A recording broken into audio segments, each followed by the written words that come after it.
Soy Fernando Díaz Villanueva, hoy es 8 de enero de 2019 y esto es La Contracrónica.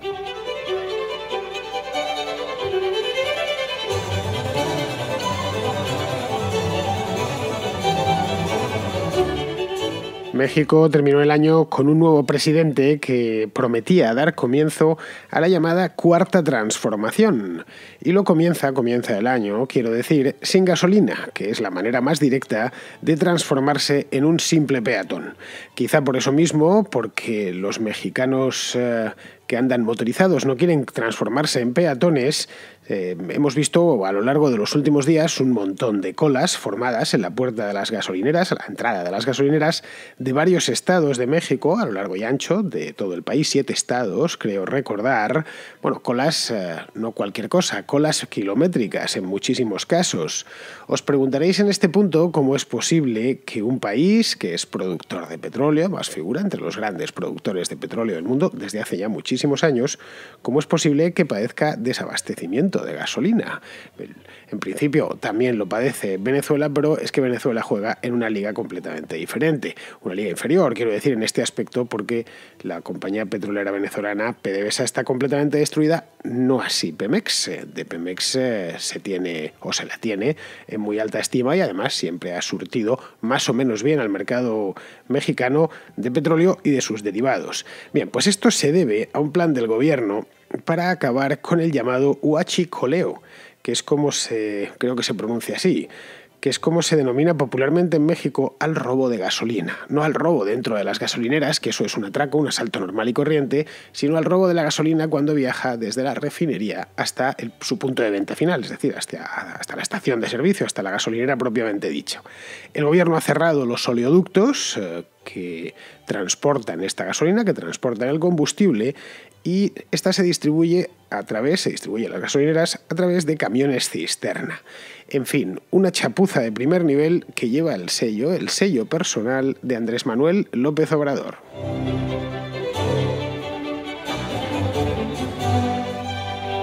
Supongo que a lo largo de los 2 últimos días, especialmente si el día 6 y el día 7 de enero, habréis visto por televisión o en internet las colas que se han formado en muchas ciudades de México a cuenta de la falta de combustible. Las colas en las gasolineras, quiero decir, luego habría colas en otro lado, aunque ya pocas porque la Navidad se ha terminado, pero bueno, las colas en ciudades a la entrada de gasolineras, algunas que eran varios kilómetros, pues con la gente ya charlando amigablemente entre ellos, algunas veces discutiendo, pero vamos, que era una imagen un tanto chocante, como si realmente se hubiese acabado la gasolina, y es que el hecho es que se había acabado, al menos en esas gasolineras.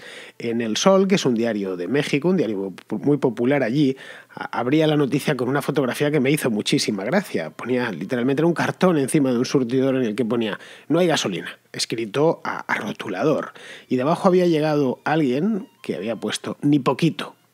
Luego había llegado una segunda persona y había puesto "nada de nada", y ya una tercera, agotando el cartón, ponía "que no, que no, que no", y una sonrisa. En fin, los mexicanos, como podéis ver, son maravillosos. Se habían quedado sin gasolina, no había gasolina de ningún tipo ya en esa gasolinera, pero ya puestos, pues se iban dejando una dedicatoria, en este caso al surtidor. Bien, México no es como Madrid o como Barcelona. En México, si te quedas sin carro, te quedas donde estás, poco menos que te quedas donde estás, porque no es que el transporte público sea muy bueno, quitando, pues yo creo que Ciudad de México y poco más, el resto del país no está demasiado bien cubierto por transporte público, y es que además aquello es inmenso. Entonces las ciudades son muy grandes, están llenas de autopistas, y necesitas un carro pues casi para cualquier cosa. Supongo que por influencia gringa terminaron haciendo el país a lo largo del último siglo un poco a imagen y semejanza de los Estados Unidos. Y claro, la gente va hasta la farmacia en carro. Prácticamente todas las cosas que se pueden hacer manejando, conduciendo, pues se hacen así. Esto lo vemos mucho en países como México, incluso también en Centroamérica, y a los europeos pues nos choca un poquito, porque solemos movernos, por regla general, en nuestra vida cotidiana solemos movernos a pie o en transporte público. Es lo más habitual, por lo menos en las ciudades españolas. Bien, los carros son también el principal producto de exportación de México. Tienen fábricas básicamente de marcas estadounidenses, pero no solo. Los Volkswagen Escarabajo pues se fabricaron en México hasta hace no muchos años. Fue el último mercado, de hecho, donde se estuvo fabricando. Es algo parecido, en cierto modo, el automóvil, algo parecido al tótem nacional que todos los mexicanos adoran. No sin mi carro, debería ser el lema nacional de México. Pero claro, los carros no van a parte alguna sin gasolina. Eso es lo que les mueve. Y eso es precisamente lo que, aunque por increíble que nos parezca, lo que está faltando en México durante estos días. De ahí las escenas de desesperación. Bueno, no solo de desesperación, esta fotografía del sol nos da fe de que no todos se lo han tomado a la desesperada. Lo de no hay gasolina y debajo el artista que parece con lo de ni poquito, pues es que no había ni poquito, pero tampoco se iba a enfadar más. Pero bueno, algunos estaban francamente desesperados en la entrada de las gasolineras, que hemos podido ver por televisión, y si no las habéis visto, pues nada, lo tenéis ahí. Buscad gasolinera México en Google y encontraréis un montón de imágenes. Bueno, los oyentes mexicanos de la Contra, que son unos cuantos, tal vez no lo han visto, o lo han visto en persona, es decir, lo han padecido en persona, esto de la falta de gasolina. Desde aquí mi apoyo y mi solidaridad. Por cierto, la Contra es un pasatiempo fabuloso para hacer cola, pero para hacer cualquier tipo de cola, ya sea en la gasolinera, en el supermercado, en el dentista, en casi cualquier sitio donde os pongáis la Contra, vais a pasar al menos un rato entretenido y os vais a informar de cosas. Bien, los que no seáis mexicanos, que evidentemente es la mayoría de los oyentes de este programa, os preguntaréis por qué falta gasolina en México. Como he dicho antes, un país que produce cantidades ingentes de petróleo y que además es famoso por ser un país petrolero pegado al coche, que vive, o mejor, más que pegado, encima de un coche. Bien, esto hay que retrotraerse al día 27 de diciembre, no hace tanto, estamos a 8 de enero, pues ese día el presidente, que es Andrés Manuel López Obrador, más conocido por sus siglas AMLO, anunció un plan nacional para detener, además de detener ipso facto, el robo de combustible que padece Pemex. Pemex es la petrolera estatal y creo que todos la conocéis. Pemex tiene 6 refinerías en diferentes puntos del país, que a mí ya me parecen pocas, sinceramente. Un país del tamaño de México y sobre todo con la población que tiene, más de 120 millones de habitantes, pues me parecen muy poquitas. En España, con 1/3 de los habitantes de México, hay 10 refinerías de 4 empresas petroleras distintas. Esa es la razón por la que España, que no tiene yacimientos petrolíferos y que tampoco tiene unas reservas significativas, bueno, no tiene reservas de ningún tipo, creo que hay un yacimiento de petróleo en todo el país, que está en el delta del Ebro y que produce muy poquito, pues luego curiosamente es un importante exportador de gasolina. De hecho, esto es un dato más que os regalo, durante el año 2017, no sé 2018 porque desconozco si han salido ya esos datos, son muy recientes. En 2017 el primer proveedor de crudo de España fue México. El 15% del crudo que llegó a España vino directamente desde México, crudo que una vez refinado en buena parte se exporta en forma de gasolina a otras partes del mundo. Bien, el hecho es que en México solo refina Pemex, nada más.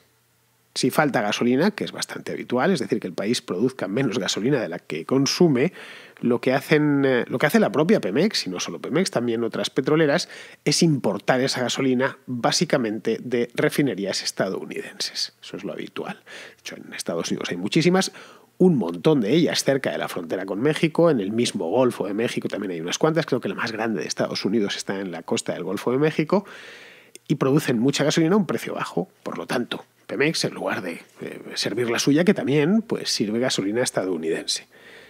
Os preguntaréis por qué solo refina Pemex. Bueno, pues solo refina Pemex porque hasta hace 3 años, creo que esto fue, no, va para 4 ya, esto fue en 2015, Pemex tenía el monopolio de distribución de derivados del petróleo en México.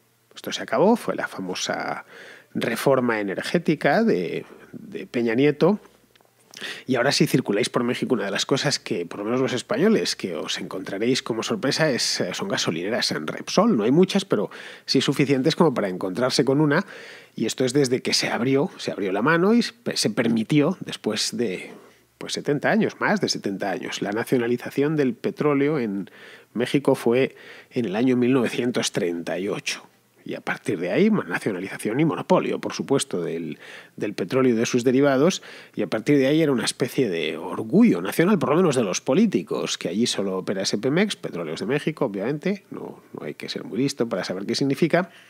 Y esto había creado, entre otras cosas, pues que en México la gasolina era más cara que en Estados Unidos, que había menos disponibilidad, que bueno, Pemex además tenía muchísima corrupción, era la clásica criatura del gobierno en la que bueno, los políticos la chuleaban todo lo que podían y al final pues se terminó abriendo, era una cosa que se pedía desde hacía tiempo y Peña Nieto terminó incluyéndolo dentro de la reforma energética.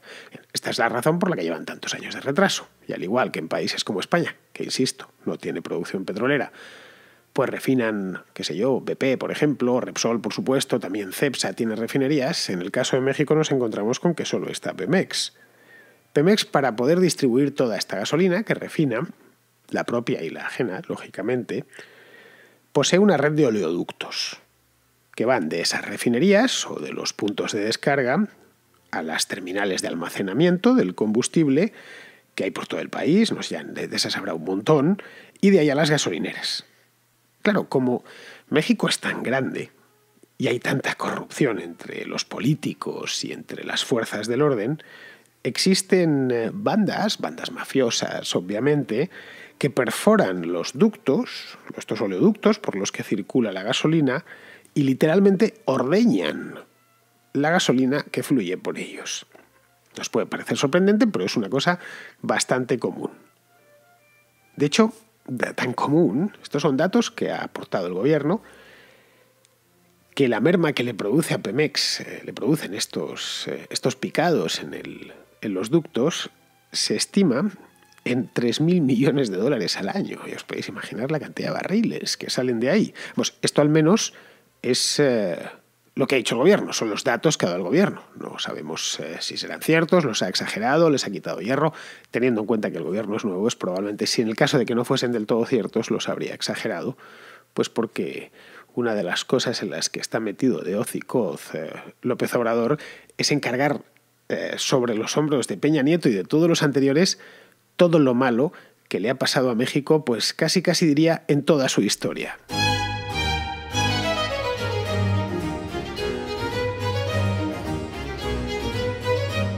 A esto de picar un oleoducto y chupar la gasolina que pasa por él, en México se le denomina huachicoleo, que sabe Dios de dónde vendrá la palabra, pero que la verdad es que me encanta, porque suena muy bien. Así que si algún oyente mexicano tiene la bondad de decirme la etimología, de contármela, pues yo estaré encantado porque es una palabra preciosa. Huachicoleo, huachicolear.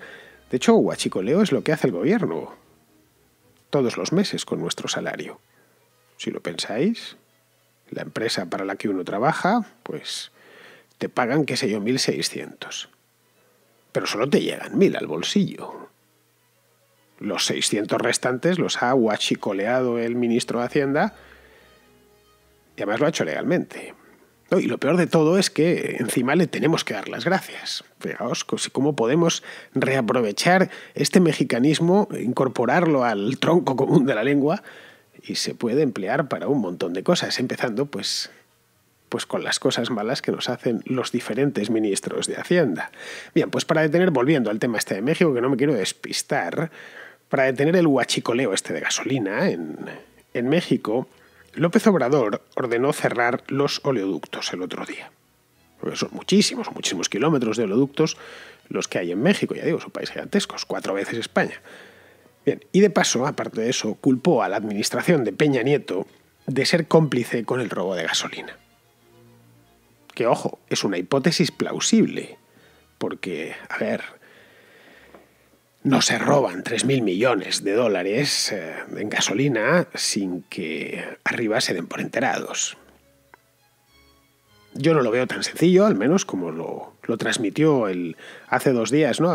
ayer Peña Nieto en una rueda de prensa desde Ciudad de México, que decía poco menos que estaba allí Peña Nieto llevando la contabilidad de los robos, pero sí que hubiese consentimiento, al menos por autoridades locales. Ya digo, es un país que tiene mucha corrupción y cuando se están yendo por agujeros en los oleoductos 3.000 millones de dólares, pues es que no es un picado, una perforación puntual.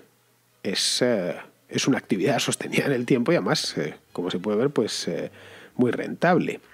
Aún así, esto de acusar sin aportar ninguna prueba, más allá de tu propia palabra, pues sí puede resultar para la prensa adicta y para tus apoyos y tus seguidores, pero claro, es que esto hay que demostrarlo. No basta con acusar. Es que esto realmente la administración anterior estaba compinchada con ellos. Bueno, pues demuéstralo, caramba. Tampoco es tan difícil para decir, uy, y más lo tiene que hacer un presidente. Esto no lo sé, desde la oposición o un periodista malintencionado, vale, pero este caballero es un presidente. Si acusa a alguien, tiene que aportar pruebas.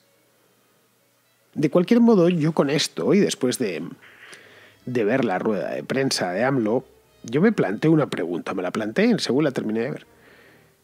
Si este problema del huachicoleo se solucionaba cortando ductos, distribuyendo el carburante en camiones cisterna y poniendo a todo México de mal café, que es en esencia lo que ha sucedido los 2 últimos días, claro, podemos pensar, vale, la gente está de mala uva, pero a cambio se va a solucionar este problema y Pemex se va a ahorrar 3.000 millones de dólares. Pues lo mismo compensa. Compensa que haya cartones puestos encima de los surtidores en los que pongan hoy gasolina durante unos días. Bien, si era tan fácil solucionarlo, a cambio de la solución, quiero decir. Pequeño sacrificio, minúsculo, un par de días de enero y luego el asunto queda resuelto. La pregunta que yo me hice es, si era tan fácil, ¿por qué no se le ocurrió a otro antes? La historia de la República de México no empieza con AMLO. Empezó hace ya mucho tiempo, hace 200 años. Pero la historia de la República de México con gasolineras no tiene 200 años, tiene algunos menos, pero también es muy larga. La historia del huachicoleo, además, es larguísima. Se viene haciendo desde hace décadas en México. ¿Por qué a ningún otro de los presidentes anteriores se le ocurrió hacer algo así si era tan fácil? Pudiera ser, esto es una posibilidad, que estuviesen en el business. Y no les interesaba detenerlo, claro, porque a fin de cuentas, pues se llevaban su parte. Y claro, no van a poner en riesgo su tajada por, bueno, pues por un asunto menor, como denunciar ante todo el país que hay robo de gasolina. Esto es una posibilidad, obviamente, pero que no pasa de especulación. No pasa de especulación hasta que no se demuestre lo contrario o se aporten pruebas de lo contrario. Hoy por hoy AMLO no ha demostrado nada. Se ha limitado a, pues poco menos que encender el ventilador, pero sin nada adelante que mover. Esta es la realidad. La otra opción es que, sabiendo que eso detendría el picado de oleoductos para sustraer gasolina de ellos, esto ocasionaría a cambio un caos y un colapso como el de ayer y anteayer en 7 estados del país. ¿Esa es otra posibilidad? Sí, es posible que acabemos, que otros presidentes se lo planteasen. Con esto podemos acabar, pero claro, ¿quién quiere luego pues plantarse ante un problema de desabastecimiento de combustible? Y quejas y la gente enfadada y algunos mexicanos ocurrentes poniendo no hay gasolina y debajo ni poquito. Esto tampoco es plan. Es otra posibilidad también. Claro, por no hablar, si seguimos tirando el hilo, de que esas mismas bandas que se dedican al huachicoleo en los oleoductos, es decir, que pican el oleoducto para sacar la gasolina, pueden practicarlo ahora robando camiones cisterna, que tampoco es que sea muy complicado. Y entiendo que esas bandas van armadas y están bien organizadas, se hacen con su carga y luego venden la carga en el mercado paralelo. A fin de cuentas, cuando pican un oleoducto, tienen que llevar un camión cisterna, porque no se van a llevar la gasolina en botijos o en botellitas de agua mineral. Luego es simplemente robar el camión cisterna y traspasar la carga a otro camión cisterna. De manera que, visto de esta manera, todo este espectáculo creo que no tiene mucho sentido. Esa es mi opinión, al menos. Si se quiere acabar con el robo de combustible, lo cual me parece perfecto y además adecuado es lo propio, no se arma un follón semejante, o no se debería armar. Se abre una investigación, se audita la red, que es evidentemente muy amplia en México, se identifica a los responsables, se les va deteniendo uno a uno, y se les pone delante de la justicia, a disposición de un tribunal. Luego, de encontrar conexiones políticas, que podría haberlas, obviamente, pues estas conexiones se investigan y se depuran las responsabilidades pertinentes. Esto evidentemente no se hace en 2 días. Esto probablemente una cosa así le lleve a AMLO 6 años. Pero es la manera de hacer estas cosas. Hace unos años, no sé si fueron 4 o 5, la vía férrea entre Madrid y Barcelona sufrió una serie de robos de hilo de cobre. No sé, los oyentes españoles os acordaréis. Por parte de unas mafias muy bien organizadas, asaltaban por distintos tramos de la vía, por las de madrugada obviamente, y robaban el cobre. Y luego esto lo vendían en el mercado negro. Decían que incluso se exportaba a China, donde hay gran demanda del cobre. Bueno, llegó incluso a ser un problema en Cataluña, donde en una ocasión, no sé si fue en 2014 o en 2015, se interrumpió el servicio de AVE durante unas horas. Entre Madrid y Barcelona estoy hablando. Bien, pues el gobierno en aquel momento abrió una investigación, puso a la Guardia Civil a trabajar en ello, se fue sustituyendo el cobre por aluminio para hacerlo menos atractivo a los ladrones, y el administrador de la infraestructura, es decir, la empresa Adif, pues aumentó la vigilancia de la red con cámaras y guardias jurados. Y asunto resuelto, o casi resuelto. Siempre, evidentemente, va a existir alguien que robe algo de hilo de cobre, pero no como aquel año. Lo que no hicieron en ningún momento fue cortar la línea y llevar a la gente en autobús de Madrid a Barcelona y de Barcelona a Madrid. Eso hubiera sido absurdo. Sí, se hizo de un modo más o menos serio y, naturalmente, no se culpó al gobierno anterior de estar conchavado en el robo de cable de cobre. Pero es que AMLO no busca eso. Busca crear la impresión de que todo empieza con él. Que todo, antes de él, ha sido un inmenso error.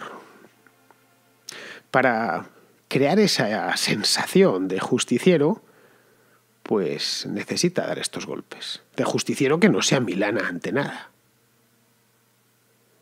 Se ve la necesidad de dar estos golpes en la mesa, que escuche todo el mundo, que a la vez polaricen a la opinión pública y que generen un estado de alerta entre la población. No había más que ver la prensa mexicana ayer y anteayer. Claro, aquí podría arguirse que está luchando contra la corrupción. Y eso está bien, claro. Pero se puede luchar contra la corrupción sin dejar secas las gasolineras. Una cosa digo yo que no está reñida con la otra.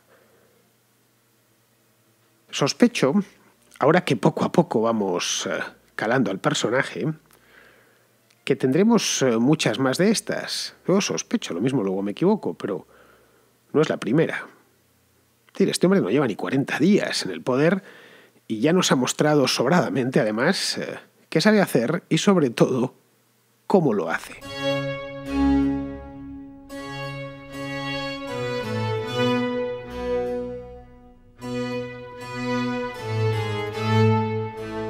Hoy es programa mexicano hasta en las llamadas de los oyentes. Este programa se precia de tener muchos oyentes no hispanos, lo que para mí es gran motivo de orgullo, por cierto. Tengo 3 llamadas, las 3 sobre López Obrador, que como podéis imaginaros, pues ahí en México es casi el único tema de conversación política que hay. Vamos a empezar con Edgar, que ve el panorama de la siguiente manera. Como ya sabrás, AMLO lo que pretende es erradicar, eliminar la corrupción, pero a mí eso me suena a populismo y me choca porque me suena a mentira, y te digo por qué. La corrupción en México es omnipresente, y hablando en términos militares, si AMLO ataca por un lado, pues la corrupción le puede flanquear por cualquier otro lado, así de fácil. Y bueno, ya sabrás que México, pues el Estado de Derecho está como que entre moribundo e inexistente. Pues la verdad es que está muy difícil, honestamente. Cuando dicen que España es un país corrupto y que los dedazos, digo yo, caray, eso es nada comparado con lo que ocurre aquí. Pero bueno, ¿qué te parece? ¿AMLO va a poder hacer algo bien? ¿No lo va a poder hacer? No quisiera, pero soy pesimista. Te agradecería una respuesta. Gracias. Pues mira, Edgar, hace unos años, cenando en casa de unos guatemaltecos, allí en Ciudad de Guatemala, les contaba el caso del 3% en Cataluña. 3% era la comisión que se llevaba el gobierno autonómico según las investigaciones que hubo, y además terminó esto judicializado, obviamente, que se llevaba el gobierno en concepto de comisión por las obras públicas, que se hacían por las contrataciones. Bueno, pues les conté el caso muy indignado y les decía que se imaginasen la cantidad de plata que se habían llevado los políticos allí. Pues nada, estaba yo allí con mi indignación explicándolo todo y se me echaron a reír. Un 3% es muy poco, me dijo uno de ellos. Aquí se llevan el 25%. Por eso las carreteras pues salen tan caras y están tan mal hechas. Claro, me tuve que callar, obviamente, y les tuve que reconocer la mayor. Es decir, cuando la corrupción está imbricada en el sistema, es muy difícil de extirpar. Y eso lleva muchísimo tiempo. Entre otras cosas porque lo primero que hay que reformar es el sistema de justicia, que es, a fin de cuentas, una de las columnas vertebrales más importantes de cualquier país. Luego también se tiene que ir poco a poco cambiando las mentalidades. Es decir, que haya cierta intolerancia social hacia la corrupción. Esto no se hace en 3 días, ni en 3 años, ni en 6 años. Y López Obrador solo tiene 6 años. Es decir, en el caso de que su intención de acabar con la corrupción fuese genuina y su gobierno totalmente limpio durante 6 años, yo creo que apenas rozaría la epidermis del problema. Bien, seguimos. Isaac, también desde México, nos transmite su preocupación por ciertas decisiones que ha tomado López Obrador en fechas recientes, como por ejemplo la cancelación del nuevo aeropuerto de Ciudad de México. Apreciado Fernando, mucho gusto en saludarte. Saludos a todos por allá en España. Bueno, mira que tenemos en estos días la buena noticia de que está yéndose al caño el lugar de nacimiento del Foro de Sao Paulo con la llegada de Bolsonaro. Parece que eso está tornándose normal por allá por Brasil. Pero aquí hay un problema. Si volteáis a México, de donde te envío el mensaje, las cosas están poniéndose mal. Mira, para empezar a dar una muestra de sus capacidades, si así le queremos llamar, López Obrador empieza cancelando la mayor obra de inversión de infraestructura de América Latina, que era el futuro aeropuerto de la Ciudad de México. Bueno, pues, ¿qué más decir? Esto parece que tiene consecuencias graves a mediano plazo. Y bueno, las finanzas mexicanas lo empiezan a resentir. Bueno, solamente que esperamos que en estos días hagas algún comentario de ello y bueno, no olvides esto porque aunque puedan alegrarse en el cono sur con Macri y con Bolsonaro, aquí las cosas apenas empiezan a ponerse mal. Bye, todo lo bueno. Hasta luego y mucho gusto. Adelante España. Pues mira, Isaac, dediqué un programa a este asunto hace cosa de 2 meses, a finales de noviembre, creo recordar, bueno, pues quizá algo menos de 2 meses, mes y medio, y entonces dije que lo que yo veía desde aquí es que la voluntad de este hombre era quedar por encima, literalmente como el agua y el aceite, es decir, pues quedar por encima, y que todos lo viesen, especialmente los empresarios. Les envío un mensaje, en definitiva, que supongo que a estas alturas pues ya han captado, y si no lo han captado, ya tardan en captarlo. Bien, vamos con la tercera llamada. Esta es de Sergio, otro oyente mexicano, por supuesto, que es algo más optimista con respecto a la cuarta transformación López Obradoriana. Para nosotros ha iniciado una nueva etapa en nuestra historia. Nos guste o no, fue el deseo y la voluntad de millones de personas que buscaron un cambio de rumbo ante los abusos, la corrupción y la impunidad que fueron monedas de uso corriente durante demasiados años y sobre todo en el último sexenio de Enrique Peña Nieto. La cuarta transformación realmente promete mucho. La verdad es que lo más seguro es que no alcance ni el tiempo ni el dinero para cumplir ni siquiera la mitad de lo que se ha ofrecido. Pero realmente por eso no necesariamente debemos esperar lo mejor, porque si no se nos va lo bueno.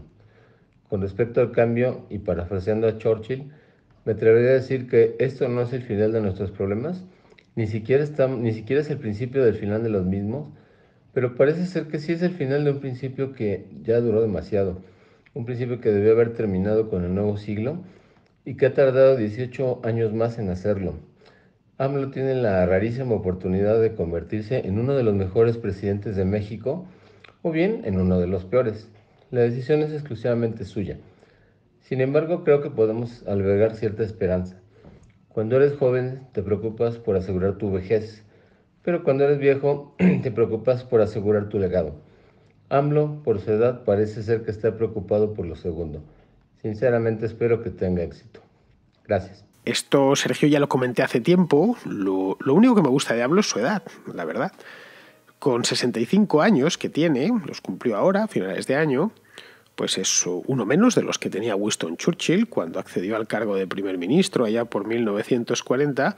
Pues con esta edad, con 65 años, debería efectivamente pensar en su legado, del que por ley de vida podrá disfrutar personalmente solo unos pocos años. Es decir, AMLO va a estar 6 años, tiene 65, pues hasta los 71.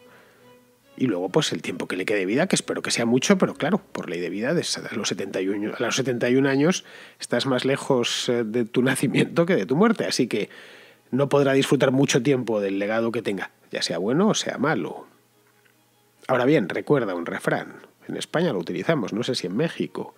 El refrán dice: de buenas intenciones está empedrado el infierno. Es decir, que no basta con tener buena intención. Hace falta algo más. Hace falta algo como que las ideas en las que te apoyas sean las adecuadas. Si no, la intención en bruto no sirve de demasiada cosa. Bien, pues vamos a ir terminando. Vamos, como siempre, con Pizarro, esta vez ya de vuelta a España. Y Pizarro nos va a hablar de esto que comentaba yo ayer sobre Vox y los problemas que hay para formar gobierno en Andalucía. Con los resultados electorales andaluces, corrió un consenso acerca de que había llegado el cambio a Andalucía. Un cambio de gobierno con caras nuevas y quizás formas distintas de chalanear la Junta. Las negociaciones para la formación de un nuevo gobierno, sin embargo, no trajeron ninguna novedad. Mucha distancia inicial para acabar pactando un trato que garantice el poder.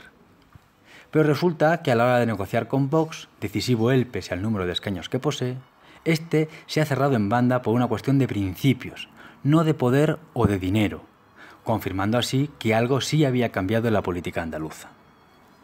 Como repetir las elecciones es una jugada incierta para todos y de alto riesgo para los triunfadores de las últimas, lo previsible es que Ciudadanos cambie de postura, fiel a su modus operandi, y que el PP también lo haga, pues sus posturas son solo eso, posturas, sin ninguna convicción que las sujete. Vox ha venido para politiquear, y ya se aplica a ello con fruición. Hasta que gobierne, no tiene razones para defraudar, y los insultos que le caen en cascada ya son solo gapos en el paraguas un día de lluvia. Un cordial saludo de Pizarro. Hasta aquí ha llegado, queridos amigos, la contra de hoy, martes 8 de enero. Ya sabéis, mañana, miércoles 9 de enero, volveré por aquí como todos los días del año, o prácticamente todos los días del año, y lo único que espero es que vosotros también estéis pues al otro lado del micrófono. Hasta mañana, amigos.